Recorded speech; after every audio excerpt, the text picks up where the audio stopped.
Thank you all for coming, and my name is Gino Dimattia. I'm from the USA Council Board. I've been a member of the board for many years in different capacities, as Vocations VP, as Secretary, and now Vocations Programs VP. The intent today is to kind of give you a snapshot of what Programs is, both where it's been, where it is today, right now, and where it will be going. As far as I can determine at this time. The wonderful thing about working with the Serra board is that you work with a great number of incredibly committed people, and the opportunity to serve on different committees, you get to know them a lot more closely. Some of the regional directors that I've been getting to know has been really a blessing. And their support from one another is just incredible. One of the things that we've done with Programs is kind of adopted a program called the 7 Serran's prayer teams. And implementing that across the country is really difficult. It's been going on for a few years, but to try to help to make it kind of keep going, we wanted to ask all the different regions to kind of be supportive all across the country, and we had several regional directors kind of step up and try to help coordinate that. So all that is to say the teamwork is incredibly important. So here's our objectives today. Basically two ones with sort of some clarification amongst them. Accomplishments of the Council Programs Committee and the mission of Serra and the heart of it, which is growing in holiness. The councils provide Serra International with updates, as Ann Rote had mentioned, and the successes of their clubs all across their councils are reported to the Serra International overall. And the VP for Programs, Ann Rote, Ann Larkin had asked all of the councils to provide that information. So, my take on that was, well, the best programs that we do on kind of regular basis kind of take the shape of this stuff in Serra Spark, So I kind of showed her all of the best things that I could think of that clubs tend to be really, really highly involved in, and it's sometimes they incorporate with their regular meeting programs. But you can get a sampling of all of those different reports from 4 of the councils. They didn't get all the councils responding at this particular request. I think we had closer to maybe 7 or something like that in a previous request several months, like last summer.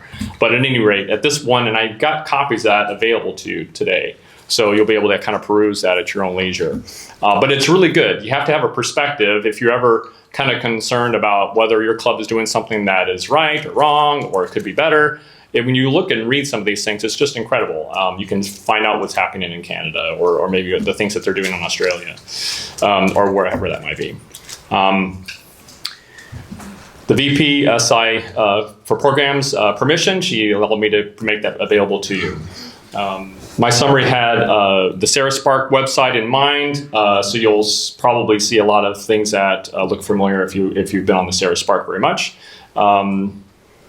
They just kind of described all the programs that they have been doing the whole past year, across the whole council. So that was a lot of detail, some of those. Meetings that are high quality, some ways that are inspiring. Those are always the emphasis on these kinds of reports. So if you want to kind of take that home with you, we really want to be focusing on helping make sure whenever your clubs are getting together, they're doing things that are inspiring for their members and that are really high quality. We'll get into a little bit more detail about what that means. So the Programs Committee, that's our membership right there. Barbara Meehan had to withdraw after our October online Zoom meeting. So now we have +3. So I'm recruiting you to help us join with this thing. This is really important because I do need to try to implement things in the future. I'll need some extra help, and that's really an important part of everything we do. There's a lot of perks to that, and I could talk to you one-on-one about some of that. Here's some of the accomplishments. I'll list these here, and there's a couple more on the next slide. We had the permission to publish the handbook, Serran's Call to Holiness handbook that Ann had already referenced. The permission was to publish this in Spanish. It was granted by Bishop Earl Fernandez from Columbus, Ohio, to have it translated in Spanish. The version that was translated in Spanish, he gave permission to have that published. So, the last I heard, it's kind of in the final stages. I think Jesse Gallegos and Sam Alzheimer are really getting that to be in the published form for everybody. So that should be available soon. The other things that we've tried to do is revising the guidelines or revising the programs manual. Historically, the programs manual have been split into two parts. Excuse me. First one was just directed towards programs VPs, what things the officer needs to know, okay, to make programs. If you're just brand new to the office, what things you really need to know to make it work. What are your responsibilities? What's your job description? And what are the shapes of programs, the kinds of different varieties of types of programs. The second part of the manual, it was separated into two parts. The second part was just answering the question, well, what can we offer clubs? How can we consistently, have club member program meetings that are really high quality, or what kinds of substances can we provide? Well, a committee, like this programs committee, sat down and tried to hammer that out. Okay, what are some really great things that we can offer that we can suggest, clubs really focus on? What are things that help them grow in holiness, that really reflect Catholic teaching? So they went through it really kind of exhaustively. Back when Katie Radford was doing stuff in the programs, this is going back several years. And, it was really an amazing thing. So they had a certain structure to each of the programs, and an outline all laid out for you. So you could pull up any one of those that you want at any time and use that ready to go. Instead of revising the programs manual and saying, well, that's no longer necessary, we can do so much more on the computer than we used to, so the heck with that, we decided to not do that. The one part of it that seemed to be, so our main idea was to just kind of update the things that were on the programs manual, make sure that it wasn't too antiquated. But the one thing that was referenced in this second part, which is called Meeting Programs, A Call to Holiness. Don't confuse it with this thing called Serran's Call to Holiness. It's different. Okay, a meetings program it used to be called Programs Manual Part 2 or Volume 2. But the meeting programs, A Call to Holiness, those are both it can be downloaded online. But at the very end of that, they had a reference to the year of mercy. Yes. So programs that revolved around the year of mercy, and that was in 2016. So when I was redoing the programs manual, January 2017 was when it happened the last time. So really, this is just kind of that's kind of outdated. So at any rate, you don't really need to know that, but just so I was trying to balance it out between being faithful to things that have been done and to kind of be really, honest about the way things actually are happening. That's kind of the idea. And I was having to reach out to clubs and ask people for input about, well, what are you doing? Do you actually use the manual? Or how are your clubs meeting? Are you only having club speakers, or what other kinds of things are you doing? There's another segment that is included, which is the liturgical calendar. That's a great resource that I would highly encourage you to tap into. If you want to make your programs reflect what is going on in the church, you can utilize the liturgical calendar. So it pairs up, for each season, what kinds of programs would match the best with it. The Seven Serrans program, as I mentioned, is one thing that we kind of took under our wing, just because it was such a great program. And this is an important aspect of it. It helps clubs have a connection to what's happening across the country. How many times have we come back to our clubs and tried to explain to members that, Serra organization is a pretty cool thing above the club level. And it's this abstract thing. They have no direct experience with what's going on above the club level. Seven Serrans program endeavors to do this. Have every vocation director prayed for an hour every day of the week across the country. That's a highly ambitious goal, and it's been happening for 3 years or more now, and thanks to the core number of very committed people.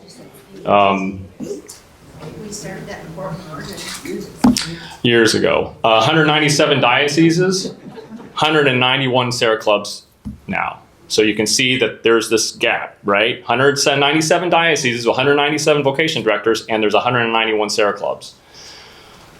Not every club chooses to participate, so that challenge with that gap is a little bit bigger gap. You kind of get the picture? So the way it's been happening and the way it kind of, the load by some clubs is, you know, we can do it and we can do more than one, okay? So big ask is to be receptive. If somebody from the core committee, it's basically a steering committee that's involved with this only. And I'll list them here shortly. If somebody calls you and asks you, you know, as a club president, you know, would you be able to assemble a team, or if you know somebody in your club that would take responsibility for heading up a team of seven Serrans that will pray for 1 year for an hour a week, the same day of the week. They'll take a day of the week and be responsible for that for a vocation director. That's what our ask is. And so that's all that you're doing. And so because this is an annual thing, this team, the committed Serrans, are going through this process every year between, say, June, July, and to September. That's like the first wave. And then from like October, December. Okay, so that's the time frame where we try to make sure that by January 1st, all the vocation directors are covered for the next year.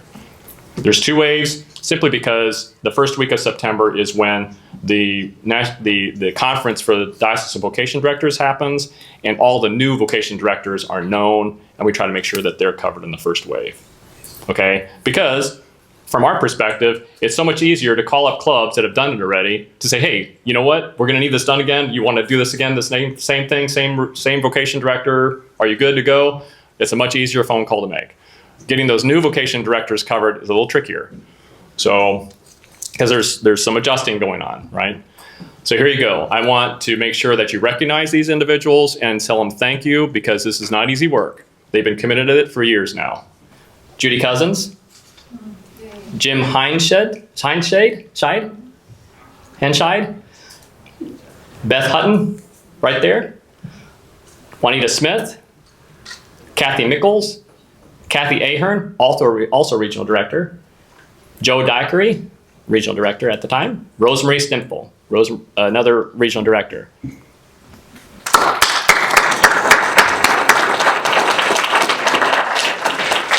So what does this have to do with programs? How I'm going to make this connection for you. I'm going to connect these dots. You ready? Serrans are more committed and more loving and more faith-filled and enthusiastic about being part of the club when they're growing in holiness. They are also more committed and more involved, more willing to be involved if they're connecting to something that's to the mission. This is connecting themselves to the mission of something beyond their club. It's helping retain those members. There's a lot of energies and a lot of effort put into recruiting and getting people to join their club. We lose a lot of members every year. And we need to make sure that we're retaining the people we have. The best way to do that is things like this that help them really tune into what the mission of Serra is and how they can connect with this organization. We need 4 more teams. Judy's Cousins. This is our plug here. But we'll talk to you personally about that. Hosting a Zoom meeting. That's something that, as was mentioned during the Vocations VP, that happens 3 times a year. The programs one happens the month after the ones that she mentioned. She mentioned 3. So ours are February, June, and October. We try to share best practices, help those who are attending the call, raise questions to have to be able to share what experiences they've had, and also point out the great resources that are available. We structured around basically a subject that's looked at in depth each meeting, and another subject that we look at that might start with, say, the handbook. It's used often a starting point. The last time we had something called 5 Biblical Steps to Becoming More Like Jesus, right from here. Here's some other program resources that have been updated. USA Council website has been updated this past summer. Mike Downey had a heck of a lot of input in that. That's a lot of work. Serra U.S.org. is where you want to go to look up the things that have been that those resources that are there. I look under programs resources. That's listed that's one of the tabs underneath club resources is one of the tabs. And if you look underneath, it says programs resources. There's also a little bit farther down. There's a listing of all the club VP different resources that are particular for that club VP. So there's two sections underneath that large club resources that you'd want to hone into that would talk about a little bit more about programs. So underneath program resources, you have about these 5 things. I'm going to kind of describe them for you. Speakers, topics for monthly club meetings. That's kind of tips on program planning, backup plan options. Special programs. Looking ahead, this is going to be where we're going to have a little bit more meat available to this, but seminary visits, pretty self-explanatory, but retreat or day of reflection, annual mass to pray for deceased Serrans, and the religious appreciation events. Religious appreciation events also is pretty self-explanatory, and there's a lot of stuff on Serra Spark about that. So the seminary visits and those are 2 of the kind of ones that have kind of been looked at quite a lot. The 2 in the middle that I really want to have some more beef added to are the annual mass to pray for deceased Serrans and the retreat day or day of reflection. I did get some resources this past year because of the request for that. Thanks to the people in the North Central for passing on the information from their retreat that they have in Minnesota every year. Great, and we'll get those posted, I promise, so that people can utilize these great resources. Also, there's 3 other things. One of them is a sample letter for the seven Serrans prayer teams for vocation directors, a sample letter provided by, I believe, you. And isn't that correct? Yeah.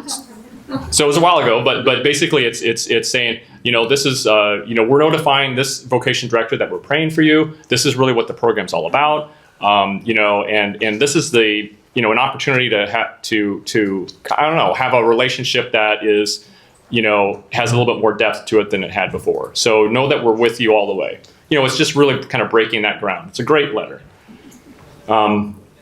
To the site of this, the Serra Club store is also there where you can purchase this book. The liturgical calendar also is the 5th thing there. Suggested programs, topics, and manual page where you can find them.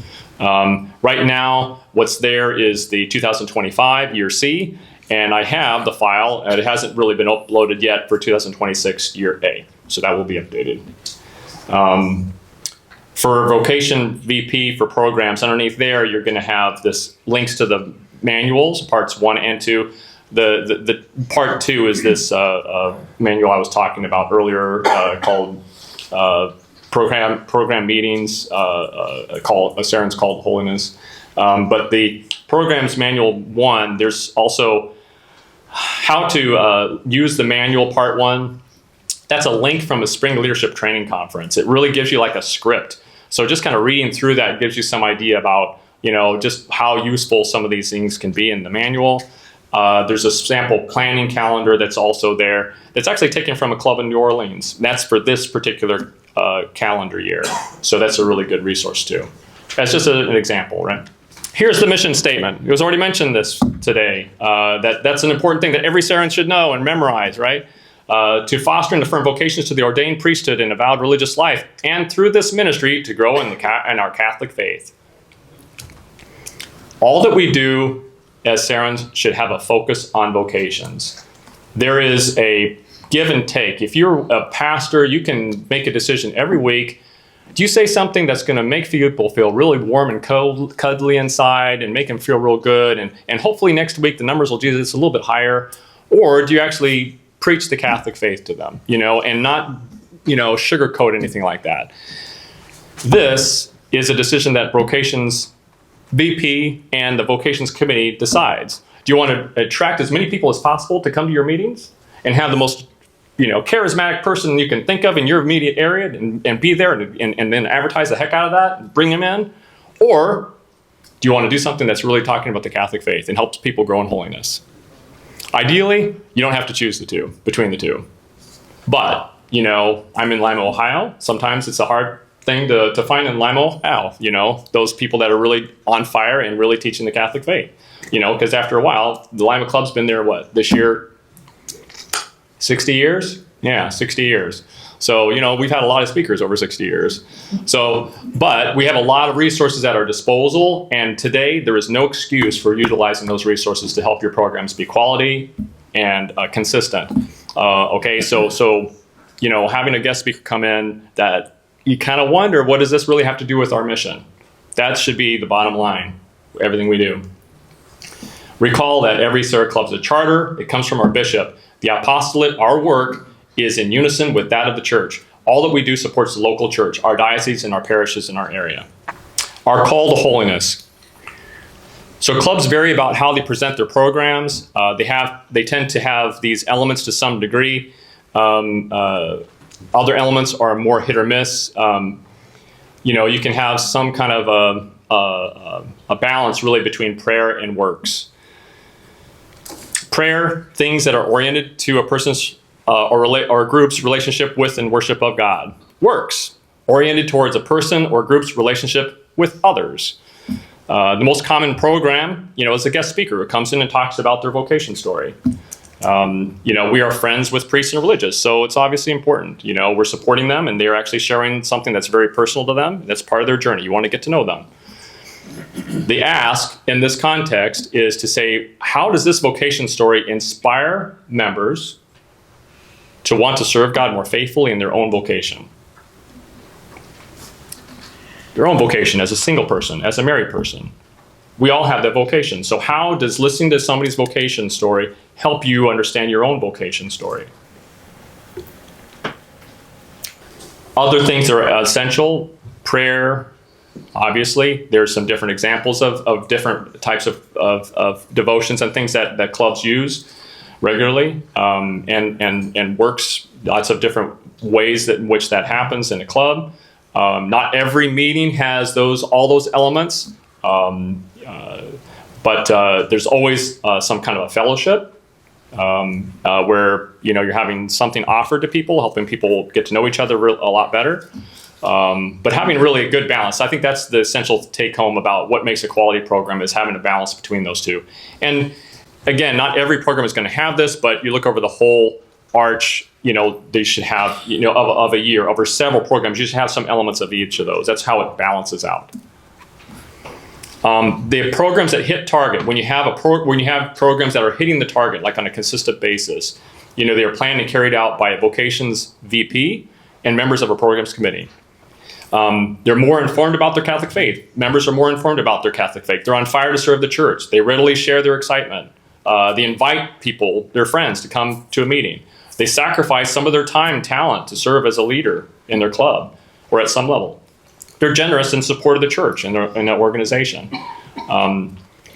Important, clubs they're really dynamic, lots of dynamics with the club. Having quality programs is just one of those things that the clubs, all the cylinders are firing if that's doing its role too.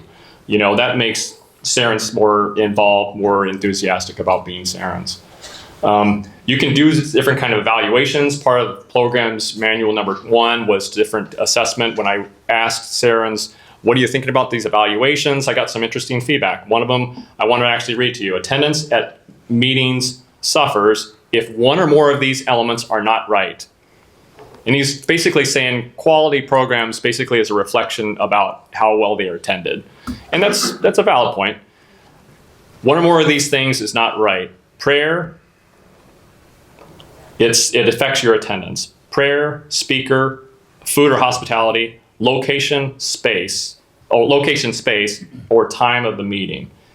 Now, any one of those things can be bad every once in a while, and it won't impact your attendance. But if your attendance is poor, kind of consistently, you got to look at those 5 things because they need fixing. You need to look at your location. You need to look at when you're doing it. You need to look at what kind of food is being offered. You need to look at your speakers. You need to look at the prayer. Some of those things need to be adjusted because if you're doing the same thing the same way, you're going to get the same result. Sacrifice is a part of being a leader. It's very real. It's been mentioned already this morning. That's what we're asking of you all the time. You're not here because it was a good time of the year to be on the road or in the air. So thank you for the sacrifice, but realize that is really inherently part of everything you do, and it's an important part of being a leader. In today's culture, people's time is very precious to them. You can't ask somebody to step up and be a leader without being very specific with them. Clearly define what it is that you're asking of them. What is the expectation? What is the duration of what they're going to be doing? How can you assure them that support, that they're going to not be doing this alone? There's going to be support for them. And they can say yes to that commitment in a limited way. Even if it's something just like saying an hour of prayer for a vocation director for a year. You have to be clearly defined about the parameters. Part of service is really what it's all about. Spirituality of Serran leadership, it's all in here. And the fruit of all this stuff is joy. That's kind of the bottom line. You can ask yourself, how do you bring Christ into the world today?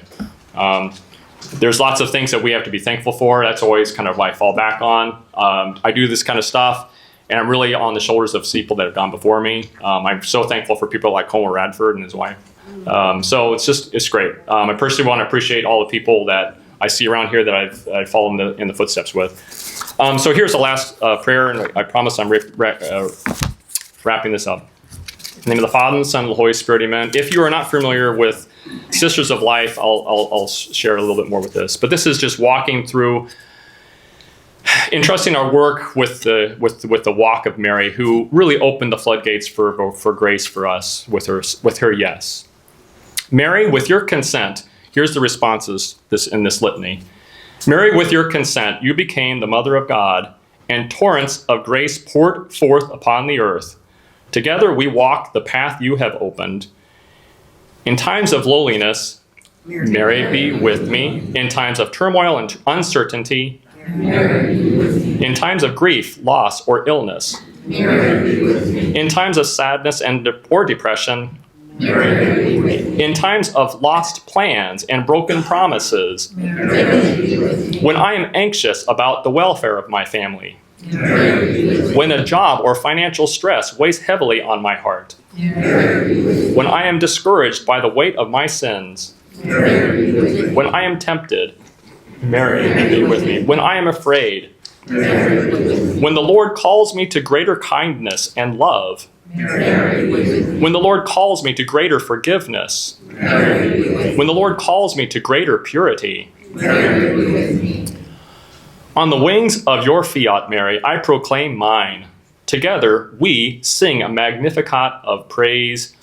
For all the blessings in my life, I praise you, Jesus. For the gift of today, I praise you, Jesus. For the gift of loved ones, I praise you, Jesus. For the gift of my life, I praise you, Jesus. For creating me with a special purpose and plan, I praise you, Jesus. For never giving up on me, I praise you, Jesus. For your infinite love, I praise you, Jesus. For never leaving me, I praise you, Jesus. For your inexhaustible mercy, I praise you, Jesus. For laying down your life for me, I praise you, for your presence in the Eucharist, I praise you, Jesus.